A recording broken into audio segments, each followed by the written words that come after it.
શું middle East હવે વિનાશક યુદ્ધ તરફ ધકેલાઈ રહ્યું છે? હોર્મુઝની ખાડીમાં એવું તે શું થયું કે અમેરિકાએ એક સાથે ઈરાનના 80 થી વધુ સૈન્ય ઠેકાણાઓ પર બોમ્બ મારો કરવો પડ્યો?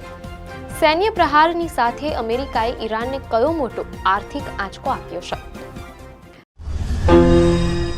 નમસ્કાર દર્શક મિત્રો, ધ લોકસત્તા શોમાં આપનું સ્વાગત છે. આંતરરાષ્ટ્રીય ક્ષેત્રે આ સમયના સૌથી મોટા અને ચોંકાવનારા સમાચાર સામે આવી રહ્યા છે. મિડલ ઈસ્ટમાં ફરી એકવાર યુદ્ધના વાદળો ઘેરાયા છે, કારણ કે અમેરિકાએ ઈરાન પર જવાબી હુમલો કર્યો છે. મીડિયા અહેવાલોમાંથી પ્રાપ્ત માહિતી મુજબ અમેરિકી સેનાએ દક્ષિણ ઈરાનના અનેક વિસ્તારોમાં મોટા પાયે બોમ્બ મારો કરીને ઈરાનના લગભગ 80 થી વધુ સૈન્ય ઠેકાણાઓને ધ્વસ્ત કરી દીધા છે.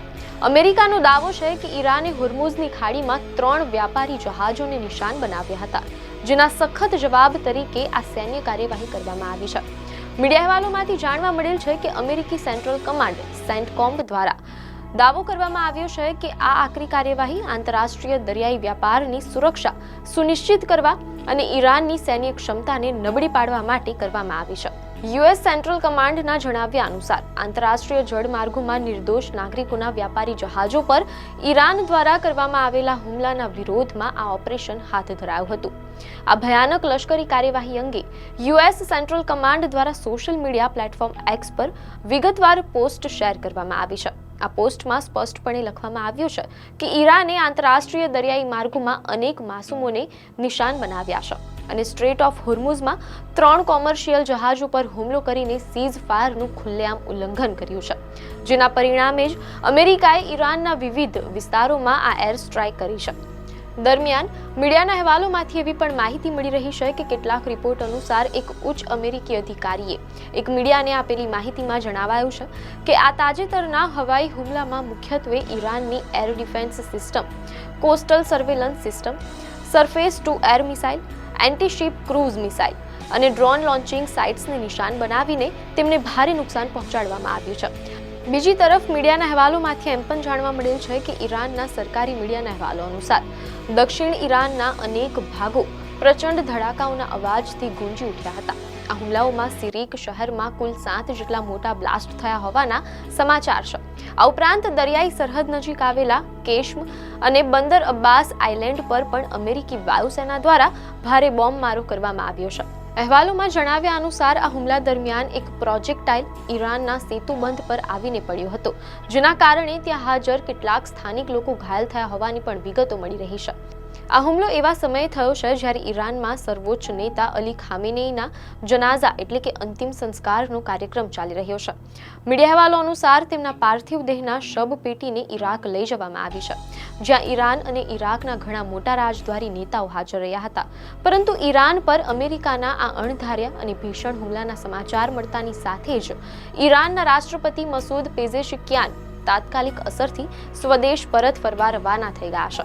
જો આ સમગ્ર વિવાદની શરૂઆત પર નજર કરીએ તો મીડિયા અહેવાલોમાંથી જાણવા મળેલ છે કે બ્રિટિશ મિલિટરી દ્વારા ગત 7 જુલાઈના રોજ અહેવાલ આપવામાં આવ્યો હતો કે સ્ટ્રેટ ઓફ હોર્મુઝ એટલે કે હોર્મુઝની ખાડીમાંથી પસાર થઈ રહેલા 3 ઓઇલ ટેન્કર્સને નિશાન બનાવવામાં આવ્યા છે. અમેરિકાએ દાવો કર્યો છે કે આ હુમલા પાછળ ઈરાનનો હાથ છે. આ ઘટના બાદ અમેરિકાએ માત્ર સૈન્ય જ નહીં પરંતુ આર્થિક સ્તરે પણ ઈરાન પર મોટો પ્રહાર કર્યો છે. મીડિયા અહેવાલોમાંથી જાણવા મળેલ છે કે એક વરિષ્ઠ અમેરિકી અધિકારીના જણાવ્યા મુજબ અમેરિકાએ ઈરાનનો તેલ વેચવાનો 60 દિવસનો સ્પેશિયલ લાયસન્સ તાત્કાલિક અસરે રદ કરી દીધો છે.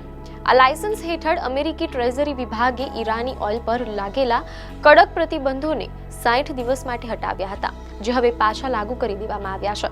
બંને દેશો વચ્ચે વધી રહેલા પ્રચંડ તણાવને ધ્યાનમાં રાખીને અમેરિકી નૌસેનાના નેતૃત્વ હેઠળ કામ કરતા joint maritime information centre JMIC એક મોટું પગલું ભર્યું છે.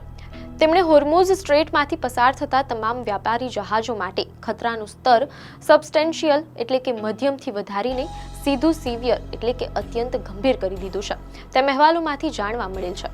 અમેરિકાના પ્રચંડ સૈન્ય પ્રહારે બંને દેશો વચ્ચે લાંબા સમયથી ચાલી રહેલી રાજદ્વારી વાટાઘાટો અને શાંતિ સમજૂતી પર અનેક સવાલો ઊભા કર્યા છે.